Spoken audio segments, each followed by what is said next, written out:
In the dim light of the attic, Sarah stumbled upon a dusty typewriter.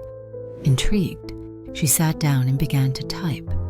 The words flowed effortlessly, forming a story about a shadowy figure that lurked in her home. As she typed, the temperature in the room plummeted, and the air turned heavy with dread. Suddenly, she heard footsteps echoing from the hallway. Heart pounding, she stopped typing, but the keys continued to move on their own, finishing the story. The shadowy figure from her tale materialized, its cold breath on her neck. Paralyzed with fear, she watched as the typewriter concluded with her own chilling end. The keys fell silent, but the figure remained real, a nightmare brought to life by her own hand.